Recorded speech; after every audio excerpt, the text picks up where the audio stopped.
अस्सलामु अलैकुम वरहमतुल्लाहि वबरकातुहू।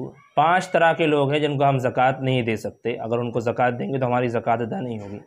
बाकी इनके अलावा जो भी हम उनको ज़कात दे सकते हैं। इससे पहले हमने वीडियो बनाई थी कि ज़कात कितने माल पर देनी होती है, तो अगर नहीं देखी हो तो उसको जा कर के देख लें।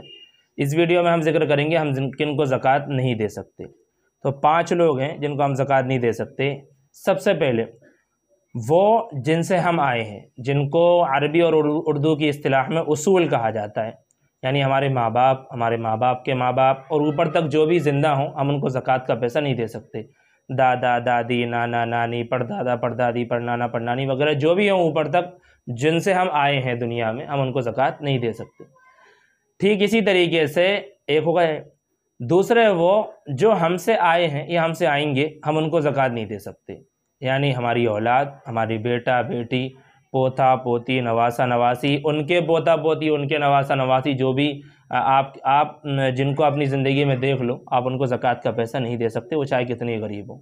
2, तीसरे मालदार। ये तो पता ही होगा कभी मालदार को ज़कात नहीं दे सकते, लेकिन ये पता नहीं होगा भाई मालदार कहेंगे किसे।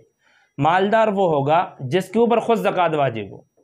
यानी उसका अंदाज़ा आप करो कि जिसके पास 612 ग्राम 360 मिलीग्राम चांदी या उतने ही पैसे, इतनी कीमत का पैसा अगर किसी के पास है तो वो मालदार है।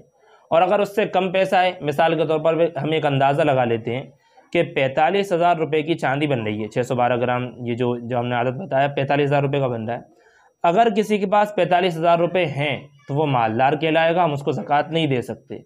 और अगर किसी के पास इससे कम पैसा है, मिसाल के तौर पर 35-40 हज़ार रुपये हों, तो उसके हम ज़कात दे सकते हैं। वो शरीयत की निगाह में मुस्तहिक कहलाएगा कि भाई इसको आप ज़कात दे सकते हो। ठीक। 3, चौथा काफिर, यानी गैर ईमान वाला, हम उसको ज़कात का पैसा नहीं दे सकते। ठीक। और ये भी अल्लाह का हुक्म है भाई, वैसे आप जो ज़रूरत पूरी करना चाहो उनकी माली एतबार से खूब उनको पैसा दे, लेकिन ये जो ज़कात हम देते हैं साल में एक बार 2.5% जो हम निकालते हैं अपने माल का, ये हम उनको नहीं दे सकते।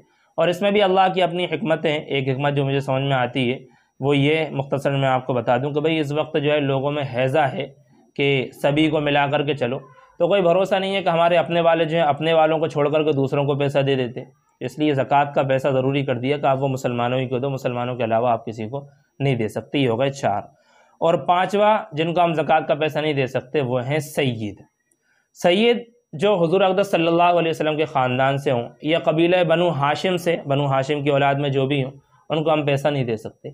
एक आसान सी समझने के लिए एक तरतीब बता दें कि भाई जिसके पास नसब मौजूद हो कि वो हसनी है या हुसैनी है, हज़रत फ़ातिमा रज़ी अल्लाह अन्हा के जो दोनों लड़के थे, हज़रत हसन हज़रत हुसैन रज़ी अल्लाह अन्हुमा, इनमें से किसकी औलाद में से है, तो जो भी सैयद होगा उसका नसब या तो हज़रत हसन रज़ी अल्लाह अन्हु से मिल रहा होगा या हज़रत हुसैन रज़ी अल्लाह अन्हुमा से मिल रहा होगा। तो अगर किसी का भी नसब इनसे मिल रहा है तो उसको सैयद कहेंगे और उनको ज़कात का पैसा हम नहीं दे सकते, वो चाहे कितने ही गरीब हो। इसके अलावा जो अपने नामों के आगे सैयद वैयद लगाते रहते हैं, वैसे ही जिनके कोई अता पता नहीं होते, वो अगर गरीब है तो हम उनको ज़कात का पैसा दे सकते हैं। नाम का एतबार नहीं होगा, है ना साहब, सैयद सैयद सैयद फ़लाँ सैयद फ़लाँ नहीं, नसब होना चाहिए तब जा कर के सकते हैं। अब इनको समझने के बाद एक चीज़ और समझ लो, हमने बता दिया ना कि भाई रिश्तेदारों में हम अपने उसूल को नहीं दे सकते, अपने फ़ुरू को नहीं दे सकते। इसके अलावा जो हमारे सगे रिश्तेदार हों, हमारी बहन हों, हमारे भाई हों, हमारे चाचा हों या फूफा हों, फूफी हों, खाला हों, अगर ये लोग ज़रूरतमंद हों तो हम इनको पैसे दे सकते हैं और देना भी चाहिए। हम किसी और वीडियो में इंशाल्लाह बात करेंगे कि भाई इनको देने में सवाब ज़्यादा है। अगली वीडियो हमारी इसी पर होगी इंशाल्लाह कि हम ज़कात किस किस को दे सकते हैं। इस वीडियो में बताया किसको नहीं दे सकते, आगे है किस किस को दे सकते हैं। तकरीबन 7-8 कैटेगरी है जिनको हम ज़कात दे सकते हैं, देना चाहिए। तो उसको इंशाल्लाह आइंदा किसी और वीडियो में जिक्र करेंगे।